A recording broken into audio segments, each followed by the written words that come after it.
our subject, security analysis, we will be talking about antitrust law.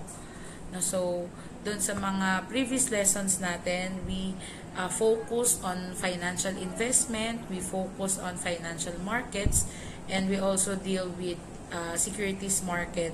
Yet, all of those types of investment should be regulated. And one of the regulations na dapat ay ma-impose with regards to financial market and securities market is called antitrust law.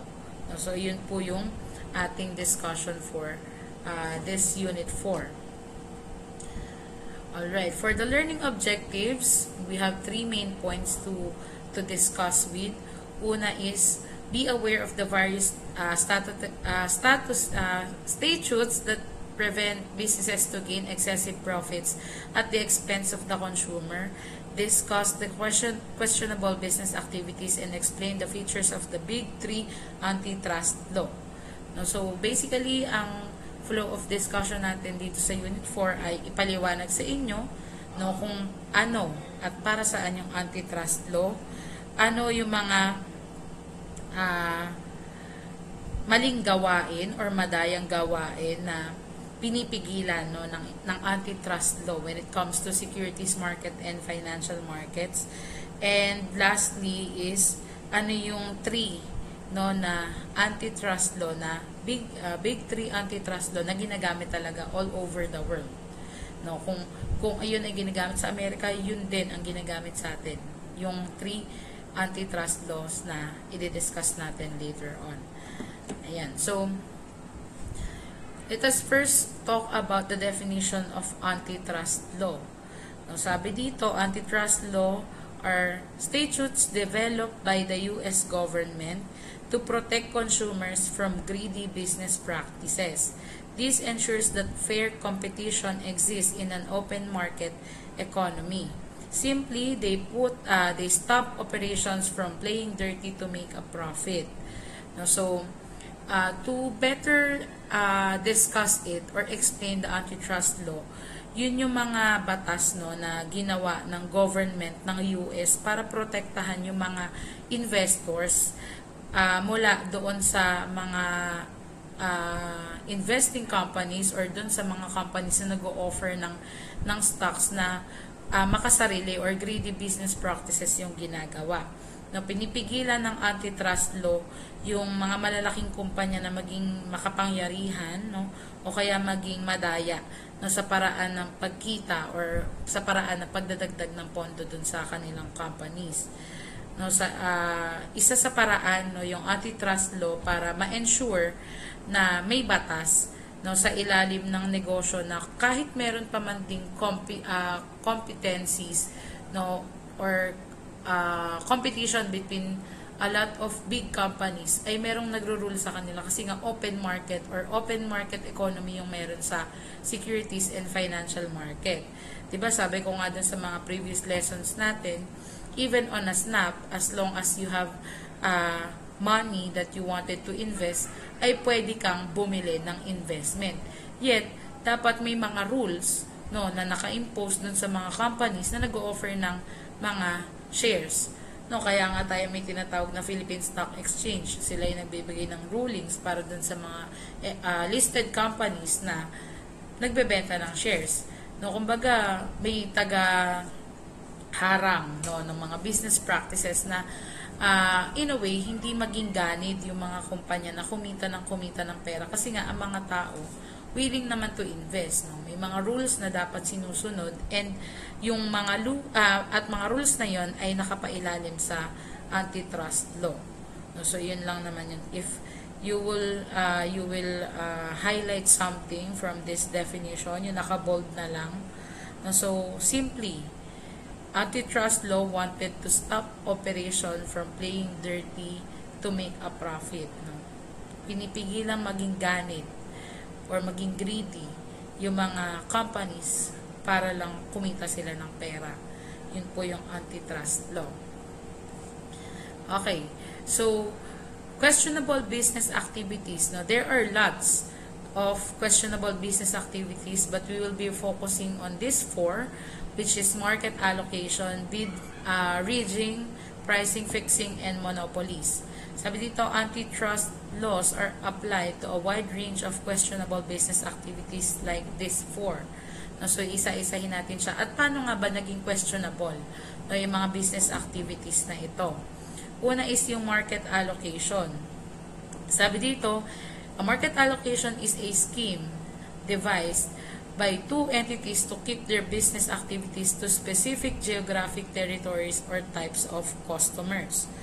No, market allocation, sa simpleng salita, may dalawang companies no na palihim na meron silang kasunduan no nahatiin yung market na pwede nilang paglingkuran or pagbentahan ng kanilang stocks. No, like for example, si Jayan ay merong kumpanya at si Paul ay meron ding kumpanya. Pareho silang magkalaban. Syempre, magkaiba yung companies nila. Pero meron silang palihim na agreement na, sige, magbebenta ako ng shares dito sa Bulacan. Ikaw magbenta dito sa Maynila. Kung ano yung mabenta ko sa Maynila, hati tayo. Kung ano yung mabenta mo sa Bulacan, hati uli tayo.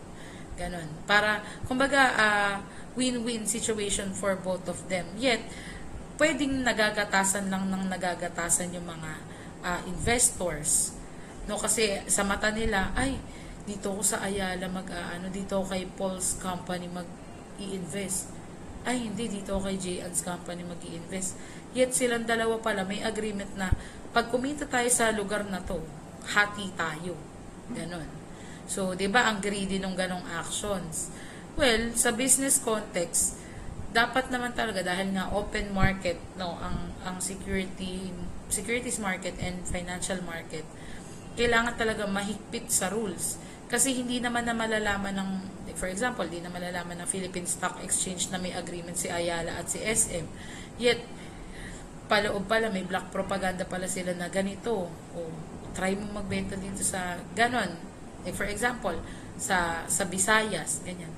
Nag-usap si Ayala at si SM na, hypothetically speaking lang, no, as for the examples lang, na, sige SM, magbenta ka dito sa lugar na to. Hindi kami masyadong mabenta dito. Papayagan ka namin kasi namin yan, lupa namin yan, dyan ka magbenta.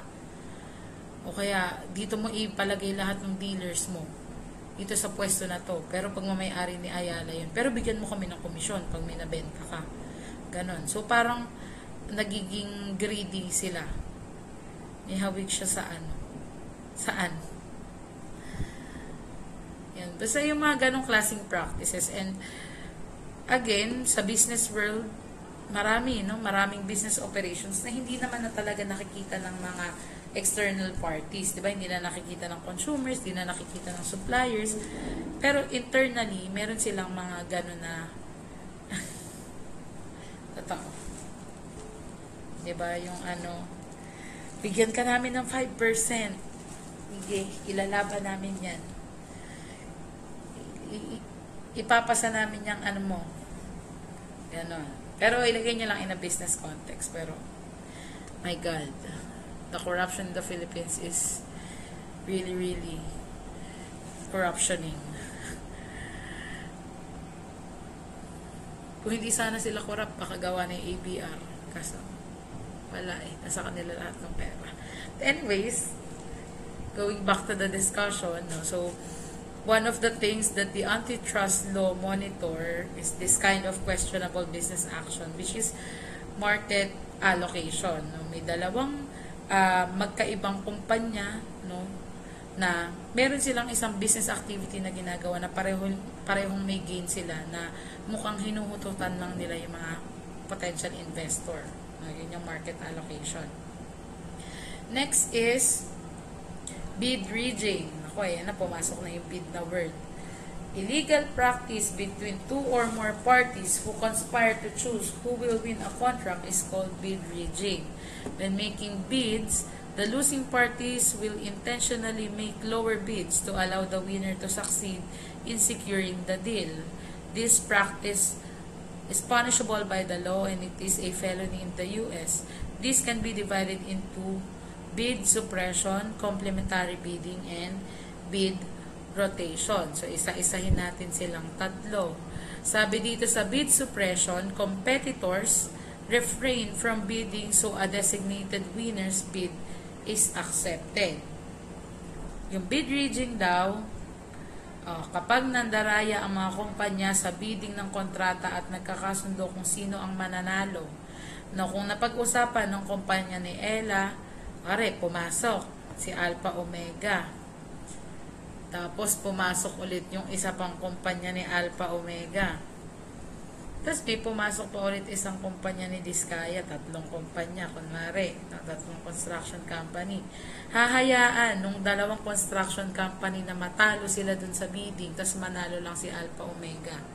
Yun po yung bid suppression. Competitors refrain from bidding, so a designated winners sa bid is accepted.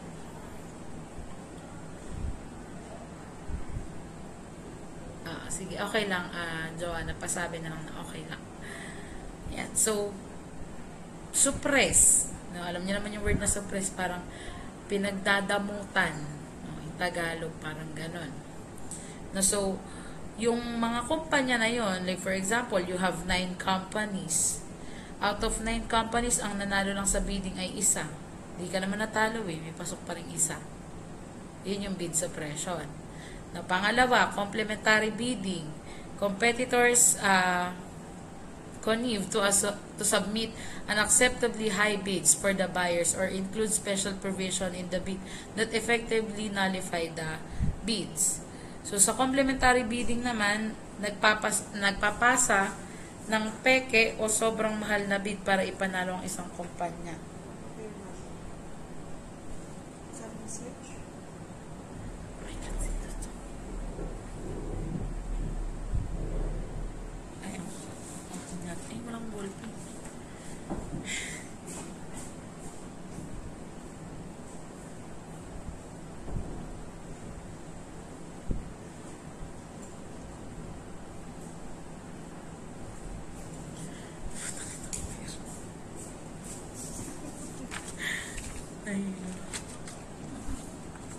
Ano yung test na yan? Yeah. Wala ko record. Sino naman ang bidding ko? Kaya nga hindi ko Ba nga yun ito? baka. Plastic to, no? Plastic ba yan? Hindi ko alam. Ay, sorry. Narinig niyo ba yung pinag-uusapan namin ni Ma'am Joyce? Ayan. So, going back dun sa discussion about complementary bidding, nagpapasa ng peke o sobrang mahal na bid para ipanalo ang isang kumpanya. No, once again, may mga ganong klaseng bidding ulit na meron silang goal, no, na ipanalo yung isang kumpanya. Doon kasi sa bid suppression, nasa bidding sila tapos hinahayaan nila na matalo sila sa bidding kasi meron silang designated na winner. No, kung may 9 na companies, yung 8 willing magpatalo para manalo yung isa.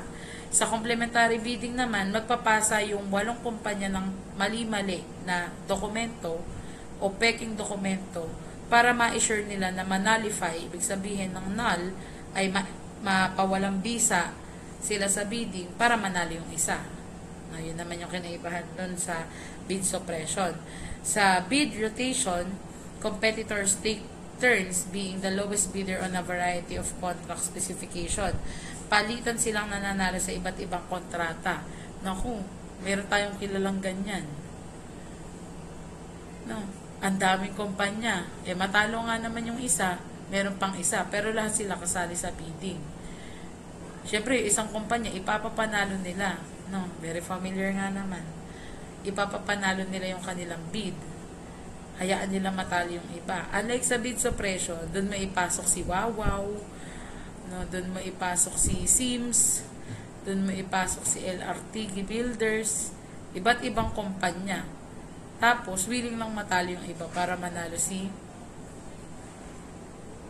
Alpha Omega. Sa bid rotation, no, merong siyam na kumpanya si Alpha Omega, may i-offer siya na isang mababang bid para iyon ang kagatin, para yun ang manalo. Sa complementary naman, mali-mali namang documents. Yung sabi nga dyan, submit unacceptably high bids for the buyers para ma-nullify. Nullify means masawalang bisa yung kanilang bid. So, yun yung differences nilang tatlo. Once again, this works for companies. No? Lahat naman, di ba, financial market, considered rin naman ang, sa context na pinag-uusapan natin sa mga examples na binibigay ko, we can consider it as commodities market. Kasi ang binibenta nila ay service or products. Di ba? Ang pagpapatayo naman ng isang flood control project ay commodity. Ibig sabihin, serbisyo yon, produkto pa rin yun, ginagamitan pa rin yun ng materyales. No, kaya considered pa rin siya dito sa pinag-aaralan natin na types of bid bridging. No, so, but there is a huge difference, no, between bid bridging and ano yung una natin? Market allocation. Dito kasi nag-uusap na si dalawang company para lumugar sila sa isang specific na lugar, tapos mag-team up sila na mukhang magkalaban sila pero hindi. Dito sa bid bridging, yan, illegal practice yan. No, mayroong hinahayaang matalo para manalo intentionally yung isa.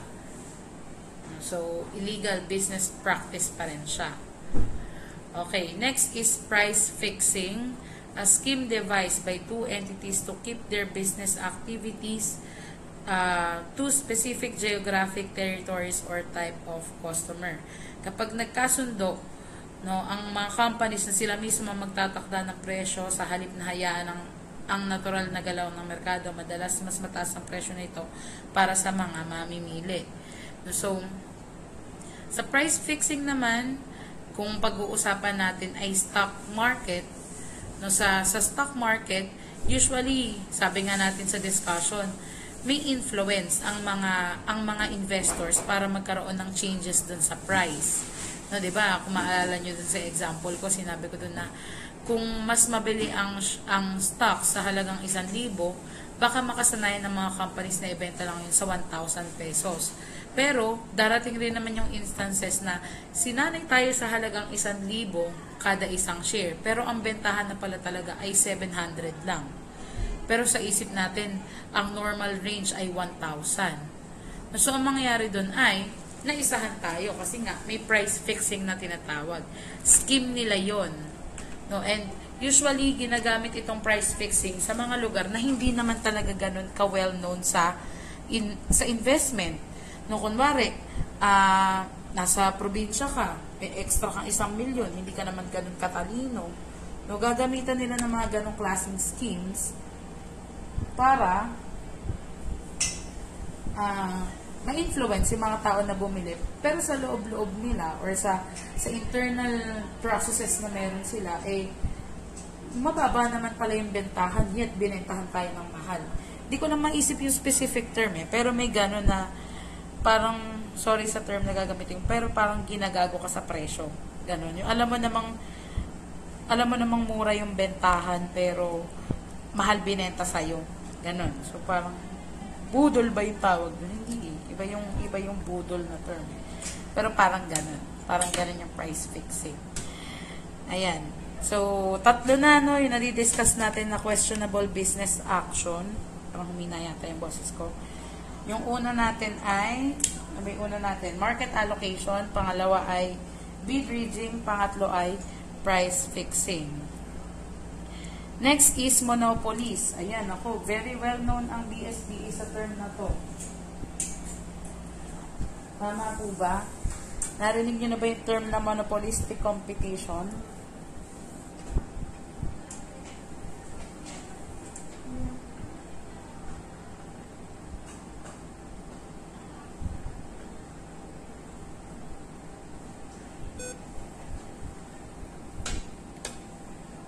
Okay. Sorry, nag-charge lang ang laptop.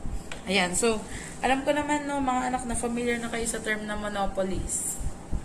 Halos lahat naman kaming teachers yata ay nagamit na tong term na to. Yan. Napakadaming example ng monopolies. Yan. Sabi dito, yung monopolies ay dominance of an industry or sector by one company or firm while cutting out the competition. The following are the types of monopolistic behavior that can be grounds for legal action. Okay, so isa-isahin natin yung types ng monopolistic behavior. Una is Exclusive supply agreements. This is when a supplier is prevented from selling to different buyers. Yun daw yung exclusive supply agreements. Pinipilit ang supplier na sa kanila lang magbenta. O, diba? Medyo greedy action yun. Na si supplier, baga meron kang memorandum of understanding or memorandum of agreement kay supplier na pag sa amin ka nag-supply, hindi ka pwede mag-supply sa ibang kumpanya. Medyo monopolistic yun kasi mapanlamang ka nga, sabi nga ni Joy. Now, next is tying the sale of two products. When a monopolist has dominance in the market shares of one product but wishes to gain market shares in another product, it can tie sales of dominant products to the second product. Pinipilit ang mga mamimili na bumili ng ibang produkto kapalit ng pangunahing produkto. No, alam niyo na yun, kuwari nga, yung mga companies na monopolistic, yung nagbebenta na ng ganitong shampoo, tapos may ganitong shampoo rin pala silang binibenta. Na akala natin direct competitor si Pantene kay Sunsilk, but in reality, isa lang naman yung may-ari ng kumpanya. Tying the sale of two products. Yun naman yung example. Next is predatory pricing. If the price-cutting firm can cut prices far into the future and has enough market shares to recoup its losses down the line, it requires careful examination because it is hard to prove. Dito naman sa predatory pricing, sobrang binababa ang presyo para mawala ang kalaban, tapos tatasan ulit pag sila na lang ang natira. Yun yung predatory pricing. And lastly, yung refusal to deal. Any other companies, monopolies can choose who they wish to conduct business with, not unless what they use their market dominance to prevent competition. Sa refusal to deal naman, hindi makatarungang tumatangging makipagkalakalan para pigilan ang kompetisyon. So, yun yung difference nilang apat. So, once again, sa exclusive supply agreement, pinagbabawalan natin yung suppliers natin na mag-supply sa iba. Sa tying the sale of two products, meron two similar products na pinaglalaban natin. Yet, isa lang naman ang may-ari. Sa predatory pricing, binababaan natin ng husto yung presyo ng isang certain product, and then kapag tayo na lang yung nasa market, itataas natin bigla. Sa refusal to deal naman ay ayun, hindi nila hinahayaan na magkaroon sila ng competition sa iba. Parang they refuse to have trades or to have transaction with other companies. Yun yung differences nung different monopolistic behavior or different types of monopolistic behavior. May questions po ba so far dito sa ating Unit 4? Naulitin ko lang, yung pinaka-nature ng pinag-aaralan natin is ano yung mga regulations na dapat sundin ng open market, no? Which is yung securities market and financial market. Yan. And down to the last part of this discussion, yung Big 3 antitrust law. Nilagay ko lang siya into infographic, pero yan, may definition din naman. Sa Big 3 antitrust law, always remember these three terms or these three laws, which is the Sherman Antitrust, the Federal Trade Commission Act, and the Clayton Antitrust Act. So, itong tatlo na to mga anak ay, kagaya na banggit ko kanina, ang US po ang nagsulat. So, bakit kamo sila ang nagsulat? Kasi sila yung developed country, no, na nanguna sa pagkakaroon ng open exchange stocks. No, sila yung sa US nagkaroon ng or nagbukas yung idea na pwedeng magbenta ng shares. No, kaya sila rin yung nagsulat ng mga rules and regulations na dapat i-impose sa mga companies na nag-offer ng pagbebenta ng shares. And nako-consider nga natin na may tatlong batas dito, which is yung Sherman Antitrust, yung Federal Trade Commission Act, and yung Clayton Antitrust Act. No, so, madali lang intindihin tong tatlo kasi magkakapatid lang sila. Parang panganay yung 1, middle child yung 2, tapos bunso yung pangatlo. No, kasi magkakakonekta lang sila. No, dito sa Sherman Act Antitrust, intended to prevent unreasonable contract combination or conspiracy in restraint of trade and monopolization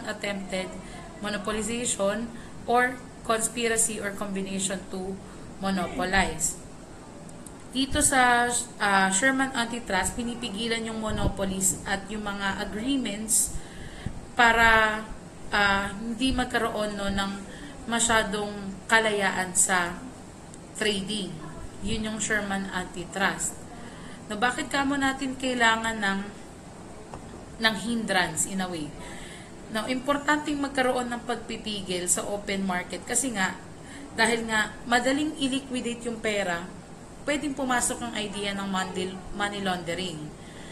No, na parang ginawa ng mga alam niyo na kung sino. No, so sa ganitong paraan, no, sa Sherman Antitrust or sa batas under Sherman Antitrust, pinipigilan natin yung mga monopolistic behavior na na-discuss natin kanina, yung pagpipigil sa mga suppliers, yung pagkakaroon ng mga two products na isa lang naman yung nagbebenta, ganon. Pinipigilan natin yon through the use of Sherman Antitrust Law. Dito naman sa Federal Trade Commission Act, vetoes unfair methods of competition and unfair or deceptive acts or practices. Sa FTC Act naman, pinagbabawal ang hindi patas na kompetisyon at mapanlinlang na gawain. Kung kanina dun sa Sherman Antitrust, ang pinaka-focus natin is yung monopolistic behavior. Sabi kasi dyan, monopolization or conspiracy or combination of monopolize. Dito sa FTC, as a whole na siya. Yung unfair methods of competition and yung unfair or deceptive acts or practices. Pinagbabawalan natin yung mga deceptive. Meaning to say ng deceptive, parang ang ganda, ang sarap mag-invest dito kasi ganito yung claims nila. Yet in reality, hindi naman pala ganun yung na-experience ng mga currently investor doon sa company na yon. No? For example, si Harvey, nag-invest siya kay Shania's company.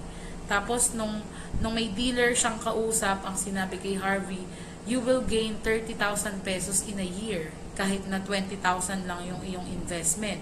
So, di ba kung pag-uusapan natin yung financial investment, may 50K ka na, even if 20,000 lang in reality yung in-invest mo. Nadala ka ni dealer. No, na sige na, bumili ka na ng investment, 30,000 ang dividend mo dyan after a year.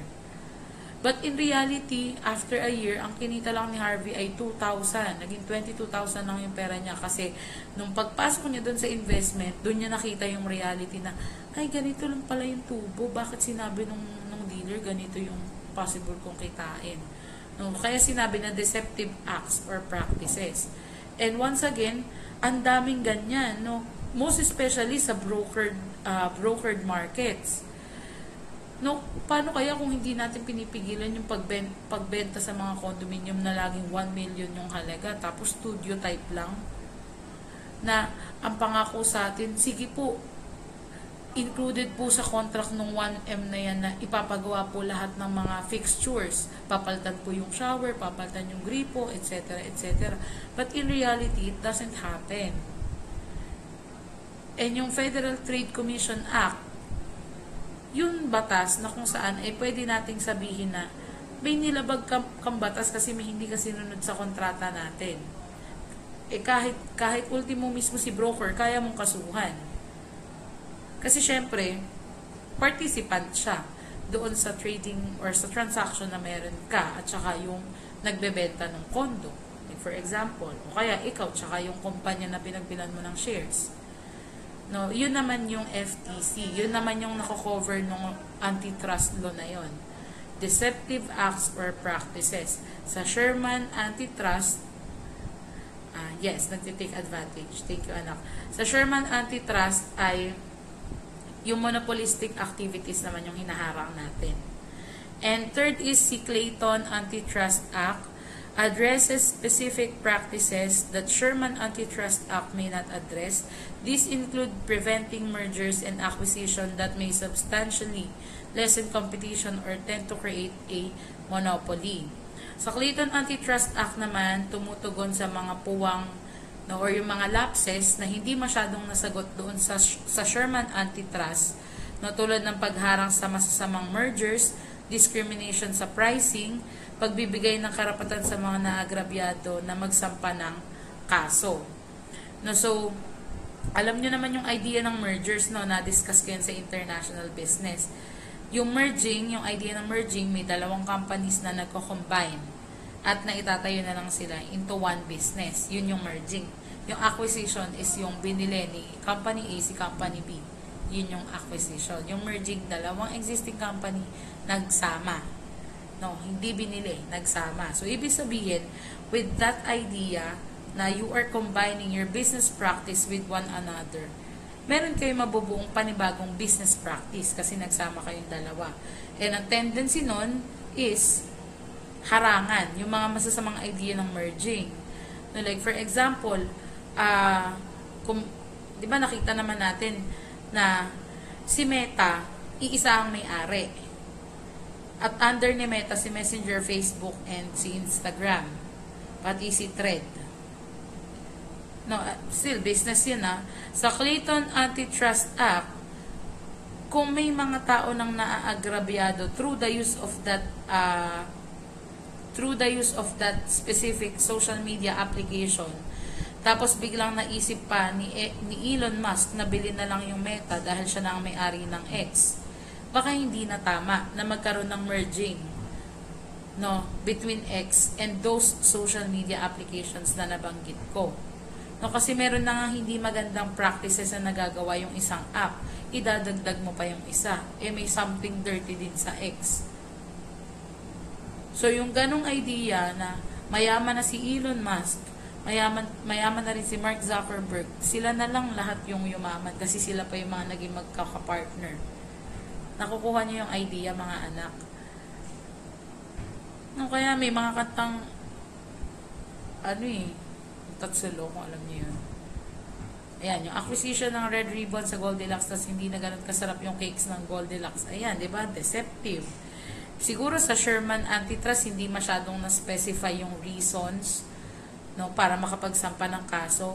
So, pwede nating sabihin na si Clayton Antitrust Act ay revision ni Sherman Antitrust na mas marami ng mga stipulation, marami ng specifics, mas detailed na. Mas na-address na yung mga business practices na hindi tama. Ano yung mga business practices na yun na pwedeng kasuhan. Yun naman yung Clayton Antitrust. If you will differentiate the three, Sherman Antitrust, ang focus, monopolization or monopolies, monopolistic competition or monopolistic action. Sa Federal Trade Commission Act, unfair or deceptive acts or practices. Sa Clayton, sabi nga dito, the Sherman Antitrust Act may not address. Na-address na sa Clayton Antitrust Act yung mga bagay na hindi na-address doon sa una nating antitrust law na Sherman Antitrust. Sabi dito, substantially lessen competition or tend to create a monopoly. Kung naiisip na ng mga malalaking kumpanya na mag-merge na lang sila, itong batas na to, yung Clayton Antitrust Act, ang pipigil. Kasi nga, dapat talaga, dapat nyo ring matandaan, mga anak, na hindi maganda ang monopoly. Kahit sa ang banda natin tignan, hindi maganda ang monopoly. May mga monopolistic na mga kumpanya na, di ba, kung marirecall nyo, doon sa mga previous subjects natin, may mga examples ako doon binigay or baka kayo nag-share sa akin na may mga malalaking kumpanya na magugulat tayo na, ay, sila pala may-ari nito. O JFC nga. Kala natin in the first place, si Jollibee ay sole proprietor na nag-iisa lang si Jollibee. Yet, yung corporation ng Jollibee Foods Corporation, napakadami niya palang business under its corporation. May Red Ribbon, may Chowking, may Mang Inasal, may Goldilocks, sa kanila na nga rin. Na Ang tendency kasi nun, mga anak, wala nang opportunities for other people. Kasi isa na lang yung nagiging may-ari ng mga businesses. And sabi nga natin, hinaharang natin yung ganon. No, kasi hindi po pwedeng ganon. Kasi nga sa open market, dapat both parties ay may rights. Consumers and sellers. Dapat parehong may karapatan. Paano na lang kung lahat na lang ng karapatan ng mga nagbebenta nandun sa mga monopolist. Nandun na lang sa mga business owners na monopolistic action yung meron. Di sila na lang yung nagkaroon ng chance magkaroon ng sales. Sila na lang yung yumaman. Sila na lang yung naging greedy, naging sakit na lang sila sa pera. No, kaya itong antitrust laws or Big 3 antitrust laws yung ginagamit all over the world para sila na lang palagi. Totoo. Di talaga healthy kapag iisa lang ang nakikinabang, and that is true. Totoo yun. Pag naging parte kayo ng kahit anong industries in the future, mas ma-expose sa inyo yung mga idea na, ay, shucks, pwede palang kasuhan ng ganito to. Kasi lahat na lang pala sila may-ari. Dapat damay tayo. Para saan ba ito papunta? Pero, ayun. Yun yung differences nilang tatlo. No? So, questions? Meron bang questions regarding this Big 3 antitrust law? Can react anything? If none, yan, thank you. So, nilagay ko lang dito into some infographic or visuals para mas magets nyo. Yan. Sabi, main purpose ng Sherman Antitrust, prohibit monopolies and restraints of trade. Dito naman sa Clayton Antitrust, strengthen and clarify the Sherman Act, no, na sinabi ko rin kanina. Sa FTC Act naman, created the FTC to enforce antitrust and consumers protection law. No, kagaya nung sinabi ko kanina, sa yung unfair and deceptive acts ay yun naman ang binabantayan ni FTC. Yan. So, ito lang, para lang mas madali at mas ma-visualize ninyo, yan yung graphics for Big 3 antitrust law. No, so, to sum this up, no, the discussion in Unit 4, the antitrust laws are designed to maximize consumers' well-being. The supporters of these three pieces of legislation, such as the Sherman Act, the Federal Trade Commission Act, and the Clayton Antitrust Act, argue that since the inception of these laws, its intention is to protect the consumers and competitors against market manipulation, curtailing from corporate greed. The antitrust law seeks to stop price and bid rigging, monopoly, and anti-competitive mergers and acquisition. So, kanina nga nabanggit ko sa inyo na yung antitrust law ay yung mga batas na ginawa sa US para mabantayan yung mga monopolistic competition na meron or para maiwasan na maging greedy yung mga corporate owners. And sa mga questionable actions, meron tayong market allocation, yung bid rigging na ay makaklasify natin into 3, which is yung bid suppression, complementary bidding, and bid rotation. And then another questionable business practice is yung price fixing and yung monopolies. And under monopolies, na-discuss din natin yung exclusive simply agreements, yung tying up sales, predatory pricing, and refusal to deal. Tsaka natin pinag-usapan kung ano yung big antitrust law, no, which is yung Sherman Act, FTC or Federal Trade Commission Act, and then yung Clayton Antitrust Act. No, so, yun lang naman, no, yung content ng ating lesson 4. No, una dun sa ating learning objective, sabi ko kanina, be aware of the various statutes that prevent businesses to gain excessive profits at the expense of the consumers. Yan yung definition ng antitrust and questionable business activities. Yan yung pangalawa. And then pangatlo is the features of the Big 3 antitrust law. Yun lang naman po yung flow ng ating discussion. Ayan. Do you have questions, mga anak, regarding lesson 4? React hard if none, kung nagigets naman po. Yan, so Yan. This is also included in your exam. Parang mga terminologies and concepts lang naman siya. Wala naman tayong competition dito sa lesson natin na ito. So, just read the material, and if you wanted to understand even more the concepts na nandun sa PowerPoint, pwede nyo namang i-rewatch itong recorded discussion natin for your reference. Ayan. So, yun lang naman yung content ng lesson 4, and I will end this unit 4 with a simple quote again. No? So, sabi dito, break for a moment.